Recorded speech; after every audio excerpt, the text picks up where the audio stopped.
The greatest business advice I can give someone is to differentiate or die. Yeah, I know, sounds insane. What kind of advice is this, Solomon? I don't get it. Differentiate or die, which means that we don't need another generalist in this world.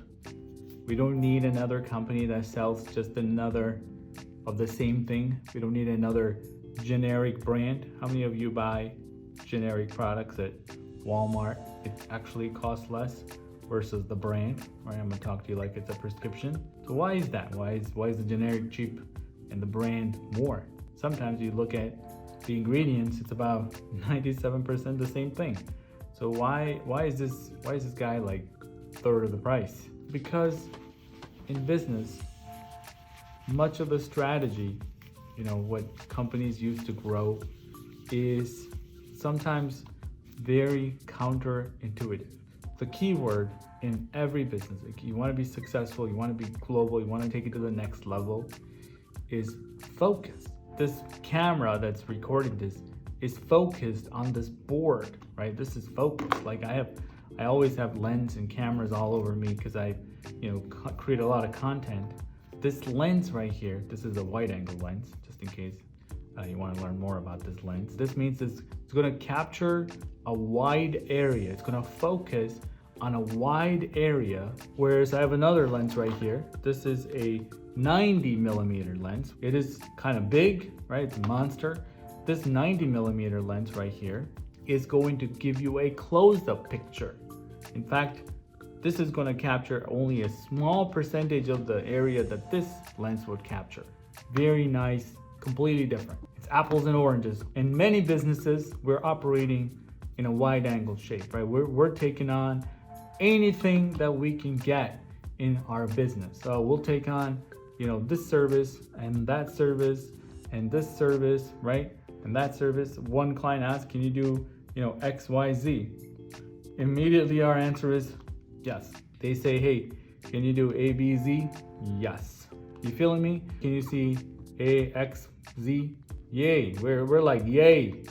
Oh yeah, I could definitely do that. Let me go talk to my team and let me go figure out how to get the Z from here.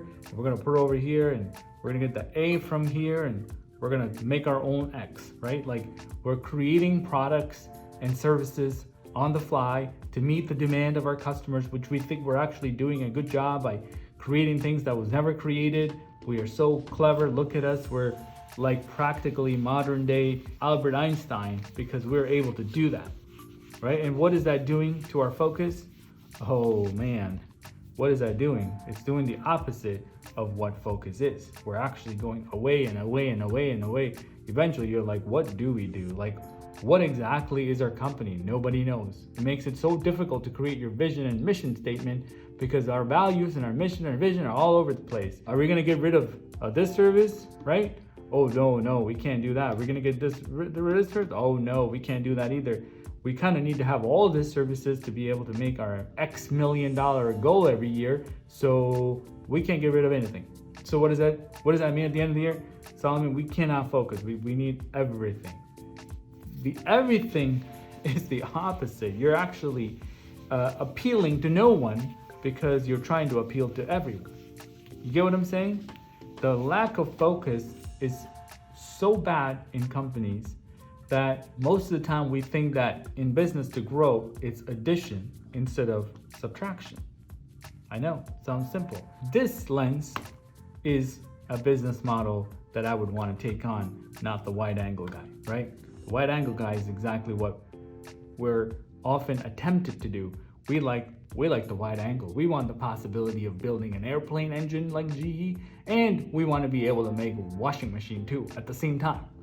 Yes, definitely. We need that. And many times the big firms that do that, they often get themselves in trouble. They can't manage it. The expense is outrageous and they're so diversified that their stocks are worth so much less than other companies that have narrow focus. Exactly my point, right? People that are extremely narrow, they're extremely successful. You can name any companies that are widely successful. They are way more narrow than we think, right? Because if you think about it, many times the extremely successful companies. Well, you're going to say, Solomon, name one. Name an extremely successful company. Well, I can name you Apple, right? I'll just give you an example. They are so successful in the sense that when Steve Jobs was still the CEO, they only had 16 SKUs in their business. 16. There's only 16 things that they can check out. Now that's hardware at the counter, right? You can buy 16 things, maybe a little bit of extra memory or a little bit of more RAM or hard drive space. But there were only 16 things, right? Fast forward 10 years, I think there were about 26 things now. The last time I checked, it's not a lot. It's not a lot for a company in the hardware. Revenue, if I'm not mistaken, is about $80 billion in hardware alone. So finding more customers to sell what you have is a better model than finding more services to sell your customers, right? Finding more services, finding anything. If you have 1,000 customers, you have 1,000 products. I mean, many CEOs would probably want to make 2.6 million products to make $80 billion than 26 to be exact. So is the narrow strategy a good strategy, Solomon? I mean, do you recommend it? Should you be successful, right? Think about it. I said differentiate or die, which means that Apple is not concerned about what Microsoft is doing. Apple's not concerned about what Fitbit is doing with their latest gadgets or whatever else. They're so focused. In fact, they're laser focused, and they are not a low price product. Remember, people don't buy products on just price alone. They're not a low price product, but they are so narrow that they care about who buys their product, right? Who is that person? What is it that they're going to sell to these people that are their customers, and why they do it, we all know. And then they also have a very specific how we do it. Whether it's the store that you walk into, which again, everybody brags about, is the online store experience, or you can buy it from your phone, right? How you consume their content, everything is already being dictated. In fact, I would probably consider this company to be probably one of my top favorite all time, and also one of the most successful in my lifetime. They're so narrow in what services or products that they offer. Think about that it's easy to add services, but it's really difficult to remove services. It's very easy to add services. In fact, I go to some attorney's website and I look at their menu, and they literally have every injury. This injury, bike injury, motorcycle injury, nursing home injury, airplane injury. You know what I'm saying? You fell off the camel injury, the bus came and hit you injury, that injury, this injury, this injury, this injury. And then they go into the other services, the business service, the professional service, the personal, wills, trust. This is what it looks like. And the problem is no one can be good at everything. It's sort of maybe this one. I would even limit it to this much if I were them. And that would be my business. I want to be the best at this thing.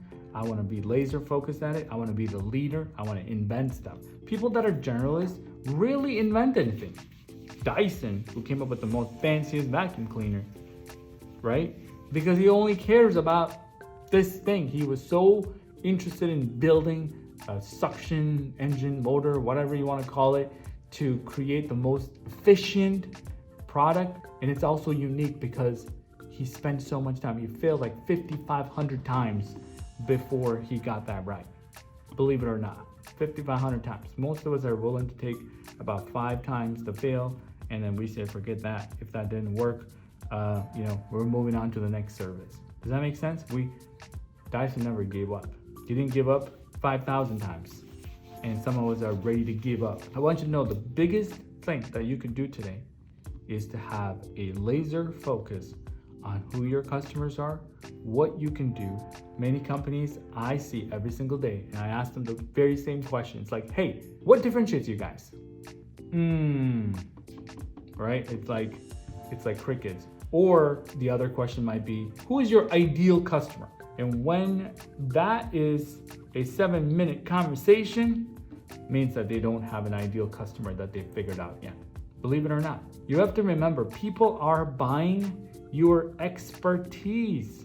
That's what they're buying. They're buying how to do something. One of my colleagues gave me an amazing story a long time ago of a locksmith.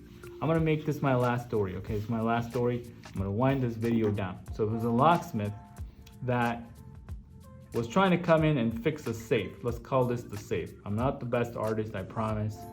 This is the safe. Somebody locked it and you can't get into it. They don't have the keys.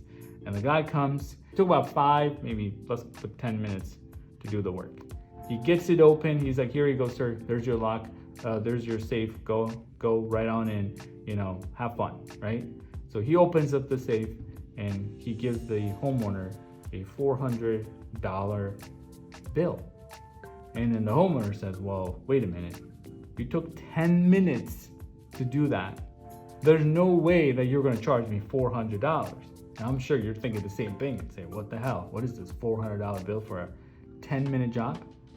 And you might be thinking, well, he's charging you from the time you left the office and he's gonna charge you for the way back. He's gonna charge you the truck fee. But the answer to this question of why the guy charges $400 to do this 10-minute work, and many of you can probably do this thing and you'll be amazed if you can focus, is because he said, listen, my friend, you're paying me for where to drill in this safe to get that open. You're not paying me for how long it took. And I know that's craziness, right? That is what you need to do. You need to be charging for the expertise, not your time necessarily. And so the expertise is what people are paying you for, and that is it. And let me tell you, when you have all those services, like my attorney friend I showed you, you go to any attorney's website, it's what you see. They are not buying everything. And the more things that you put in front of people get turned off by it instead of, I call this the Chinese menu, right? I've been to Chinese restaurant, man, I have no idea what I'm gonna order today. I'm stressing out. I'm like, this all looks good. Everything sounds good, looks good. I'm sure they all taste the same too, right? Except one's a little spicier than the other. And that is what you do not want. You do not want a Chinese menu because it doesn't work. It's not the strategy that you should be focusing on. You should pay attention to what you do and how you could do better than anyone else in the whole world. That's what I always say. Can you do this better than anyone else in the whole world? Because certain things that I'm trying to hire the person in the world that know how to do this part. In the whole world. I'll go anywhere. I'll hire you from Germany. I'll hire you from anywhere you are, right? I'll come to Kenya if you wanted me to do this with you. But I need you to make sure that you're the best person in the world. And that's the challenge, all right? So being the expert costs a lot. It costs a lot because you really feel like you're gonna lose out on it in the big time. But trust me, you want to do that because if you don't differentiate, you're gonna be just like everybody else, not ever have any idea who your ideal customers are. You're not gonna be able to define it. And what you're really gonna do is like my generic brand. This is what you're gonna be able to charge for your time. This is why the general practitioner, you can go and see him for $120 and he has a hard time, getting new patients. And the specialist that we always talk about, your knee specialist, your heart specialist, your head specialist, you can't even get this guy. He's 1 month out, sometimes 2 months to get an appointment. Because let me tell you the secret. That is the secret. When the item, the product that you're buying is scarce, you could charge for it, sir. You could charge a lot of money when it's scarce. The generalist is not so scarce. It's never out of stock. It's always in stock. There's always an appointment. You can walk in at 9 o'clock on Monday morning. You don't need an appointment. How's that one? You don't need an appointment. And that is the challenge. All right. So I hope this video has been useful. This is not easy to take on. I get it. But I have this sort of conversation all the time. It's always helpful to talk about it because they're always put it in perspective of revenue. Like, I'm going to make more money by offering more services. I'm going to make more money. We're all in it to make more money.